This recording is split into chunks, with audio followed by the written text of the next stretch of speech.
बुद्ध के 5 अनमोल विचार। 1. मन ही सबका आधार है, जो तुम सोचते हो वही तुम बनते हो। यह विचार हमें सिखाता है कि हमारे विचारों का हमारे जीवन पर गहरा प्रभाव पड़ता है। यदि हम सकारात्मक सोच रखते हैं तो हम सकारात्मक परिणाम प्राप्त करेंगे। 2. द्वेष से द्वेष ही बढ़ता है, प्रेम से ही प्रेम बढ़ता है। अतः द्वेष का नाश प्रेम से ही होता है। यह विचार हमें सिखाता है कि क्रोध और घृणा से समस्याएं हल नहीं होती, बल्कि प्रेम और करुणा से ही शांति और समझौता स्थापित किया जा सकता है। 3. दुख का कारण तृष्णा है।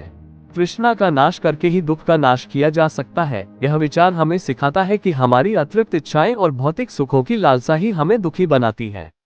यदि हम संतोष करना सीखें तो हम सुखी रह सकते हैं। 4. जो बीत गया उसमें नहीं उलझना चाहिए और ना ही भविष्य को लेकर ज्यादा चिंतित रहना चाहिए।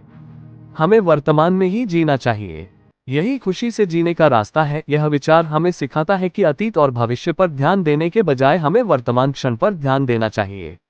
यही जीवन का वास्तविक आनंद लेने का तरीका है। 5. यदि तुम मोक्ष पाना चाहते हो तो उसके लिए तुम्हें स्वयं ही अपने मन को काबू में करना होगा। यह विचार हमें सिखाता है कि मोक्ष और आत्मज्ञान प्राप्त करने के लिए हमें अपने मन को नियंत्रित करना होगा। क्रोध, लोभ, मोह और ईर्ष्या जैसी नकारात्मक भावनाओं पर विजय प्राप्त करके ही हम सच्चा सुख और शांति प्राप्त कर सकते हैं। ये ध्यान रखना महत्वपूर्ण है कि ये बुद्ध के अनमोल विचारों में से कुछ ही है। उन्होंने जीवन के विभिन्न पहलुओं पर अनेक शिक्षाएं दी हैं, जिनसे हम प्रेरणा और मार्गदर्शन प्राप्त कर सकते हैं। नमो बुद्धाय।